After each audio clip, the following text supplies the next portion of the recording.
नमस्कार,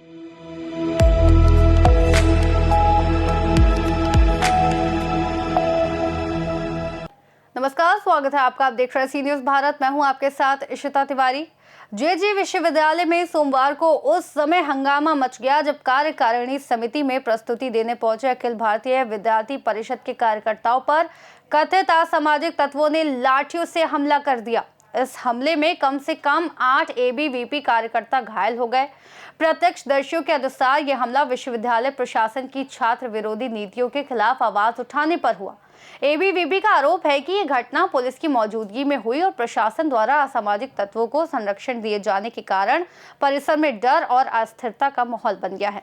एबीवीपी ने वस्त्रपुर थाने में शिकायत दर्ज कराई है और साथ ही ये ऐलान किया है कि हमले से संबंधित सभी सबूत मुख्यमंत्री और गृह राज्य मंत्री को सौंपे जाएंगे।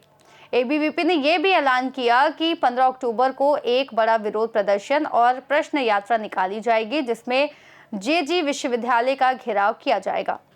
જેમ પૂરા દેશભરની અંદર દરેક કેમ્પસની અંદર એક વિદ્યાર્થી નેતૃત્વ ઊભું થાય, વિદ્યાર્થીઓને પ્રશ્નને વાચા આપનારા લીડરો ઊભા થાય, એના હેતુથી પૂરા દેશભરમાં દરેક કેમ્પસની અંદર એના પદાધિકારી એટલે કે એક કારોબારીની ઘોષણા કરતું હોય છે। એક કારોબારી ઘોષણાના ભાગરૂપે જ ગઈકાલે જેજી યુનિવર્સિટી ખાતે કર્ણાવતી મહાનગરના કાર્યકર્તાઓ જ્યારે જેજી યુનિવર્સિટીના ગેટની બહાર શાંતિપૂર્ણ રીતે ત્યાં આગળ કારોબારી માટે એકત્રિત થયા હોય છે, ત્યારે ત્યાંના જેજી યુનિવર્સિટીના વાઇસ ચાન્સેલર અચ્યુત દાણી દ્વારા એ જે બની બેઠેલા સિક્યુરિટી ઇન્ચાર્જ જેને કહી શકાય એવા ત્યાં ધીરજ દેસાઈને મોકલવામાં આવે છે અને એની જોડે કેટલા 15-20 લોકો લુખ્ખા તત્વો અરાજકતા ફેલાવે એવા ગુંડા લોકોને ત્યાં આગળ મોટા મોટા ધોકા, લોખંડની પાઇપો, તીક્ષ્ણ હથિયારો, રિવોલ્વર સાથે ત્યાં આગળ ધમકાવવા માટે અને માર મારવા માટે મોકલવામાં આવે છે અને ત્યાં આગળ ઉભા રહેલા દરેક કાર્યકર્તાઓને, સામાન્ય વિદ્યાર્થીઓને એવો ઢોર માર મારવામાં આવે છે કે એના વિદ્યાર્થીઓના અને કાર્યકર્તાઓના માથા ફૂટી જાય છે, કેટલા કાર્યકર્તાઓને ફ્રેક્ચર આવે છે, કેટલાય વિદ્યાર્થીઓને હાથ પગ ભાંગી જાય છે અને વિદ્યાર્થીઓ અને કાર્યકર્તાઓ આજે સોલા સિવિલમાં એડમિટ થઈ અને જીવન અને મરણની વચ્ચે ઝોલા ખાઈ રહ્યા છે એવી સ્થિતિમાં આવી ગયા છે।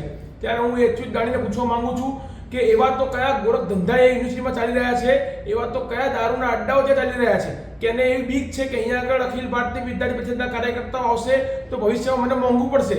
એ શિક્ષણ સંસ્થાન છે, એ દિવસની જે ઘટના છે એમાં ફૂટેજ પણ આપ જોઈ શકો છો કે એ ફૂટેજની અંદર પણ દેખાય છે કે જે લુખ્ખા તત્વો છે એ પાડેલા લોકો પહેલેથી જ એ યુનિવર્સિટીની અંદર બેઠેલા હતા, ધોકા લઈને બેઠેલા હતા।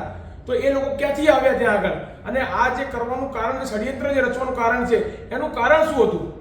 આ જે ઘટના બની એના ઠીક 2 કલાક પહેલા ત્યાંના જેજી યુનિવર્સિટીના જે એશિયા ટ્રસ્ટ છે એ ટ્રસ્ટના એસેટ મેનેજર ભરત પટેલની ગાડી લઈ અને લુખ્ખા લોકો અમારા કાર્યકર્તાઓ જે જેજી યુનિવર્સિટીથી 2 કિલોમીટર દૂર ત્યાં આગળ એકત્રિત થયા હોય છે ત્યારે એના પર હુમલો કરે છે અને જાનલેવા હુમલો કરે છે। ગાડી તોડી નાખવાથી માંડી અને કાર્યકર્તાઓને માર મારવાથી માંડી એ ઘટના ત્યાં આગળ બને છે અને એ જ વ્યક્તિ ભરત પટેલ ત્યાં આગળ સ્પોટ પર હાજર હોય છે। એટલે કહેવાનો મતલબ કે ટ્રસ્ટના લોકો અને આ જે વાઇસ ચાન્સેલર અચ્યુત દાણી જે પાછળ રહી અને આખું ષડયંત્ર રચી રહ્યા છે અને અખિલ ભારતીય વિદ્યાર્થી પરિષદના કાર્યકર્તાઓ આવીને ત્યાં આગળ ભવિષ્યમાં કોઈ વિદ્યાર્થીના પ્રશ્નનો વાચા ના આપી શકે એના માટે રોકવાનો પ્રયાસ કરી રહ્યા છે, એને ઢોર માર મારી રહ્યા છે। પોલીસની હાજરીમાં આખી ઘટના બને છે।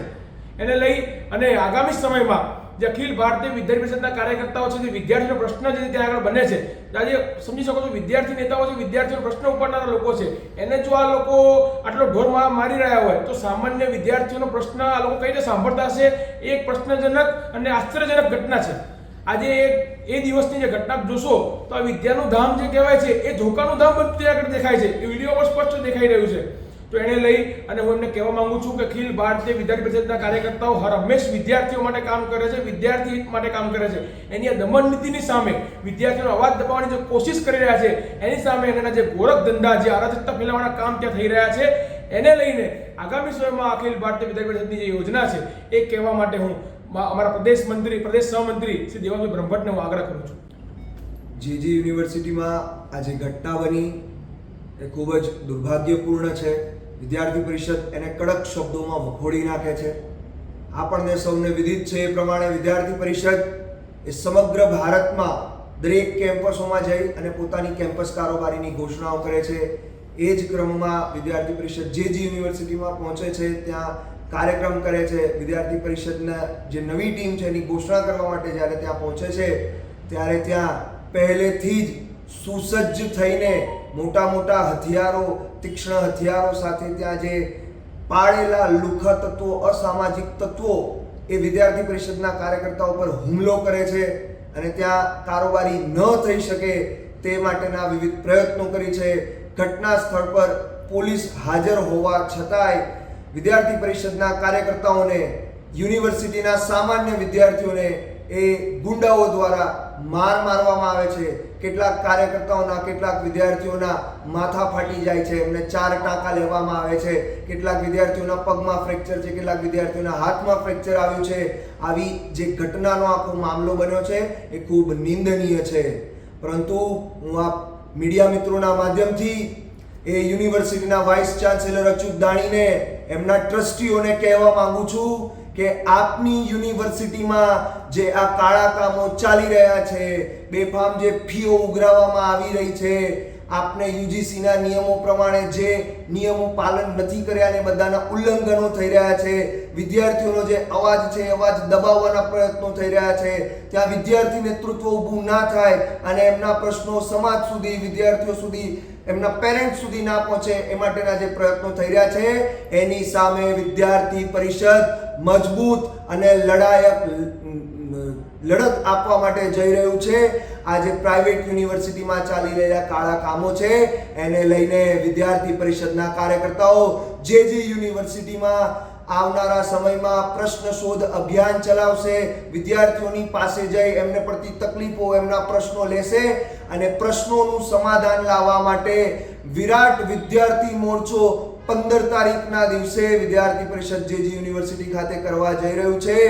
વિદ્યાર્થી પરિષદના કાર્યકર્તાઓને જે ઢોર માર માર્યો છે, વિદ્યાર્થીઓને જે ઢોર માર માર્યો છે, એમની સામે જે અન્યાયો થયા છે, એમના અવાજ દબાવવાનું જે કામ થયું છે, એ બધાનો જવાબ લેવા માટે વિદ્યાર્થી પરિષદના કાર્યકર્તાઓ, જે યુનિવર્સિટીના વિદ્યાર્થીઓ, સમગ્ર ગુજરાતની છાત્ર શક્તિ 15 તારીખે ત્યાં ઉપસ્થિત થશે અને વાઇસ ચાન્સેલર અચ્યુત દાણી, તેમના ટ્રસ્ટીશ્રીઓ પાસેથી અમે આ જે ઘટનાઓ બની છે કે ત્યાં કોલેજમાં પહેલેથી હાજર સુસજ્જ હથિયારો લઈને બેઠેલા લુખ્ખાઓને કોણ છાવરે છે, ત્યાં અંદર એમને એન્ટ્રી કોણ આપે છે, એ પ્રશ્નોના જવાબ લેવા માટે અમે ત્યાં આગળ જવાના છે.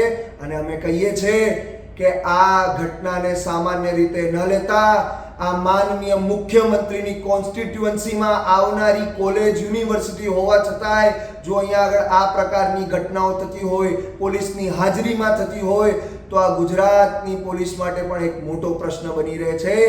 હું કહેવા માંગુ છું કે જ્યાં સુધી વિદ્યાર્થીઓને ન્યાય નહીં મળે ત્યાં સુધી વિદ્યાર્થી પરિષદ આ લડત ચલાવશે અને એ લોકોના ગુરખ ધંધા છે એનો પર્દાફાશ કરવાનું કામ વિદ્યાર્થી પરિષદ કરશે. अहमदाबाद से सीनियर संवाददाता यज्ञेश गोस्वामी की रिपोर्ट. इस खास रिपोर्ट में फिलहाल इतना ही. देश और दुनिया की तमाम बड़ी जानकारियों के लिए देखते रहिए सी न्यूज़ भारत.